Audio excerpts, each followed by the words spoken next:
Naririto po tayo ngayon sa Cordoba, Espanya, kung saan dito ang lugar ng ating mga conquistadores.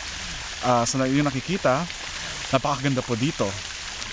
Hindi ko alam kung bakit hindi nila dinala ang kagandahan sa Pilipinas. Yeah, napakaganda po dito. Hindi ko alam kung bakit hindi nila ginawang maganda ang Pilipinas.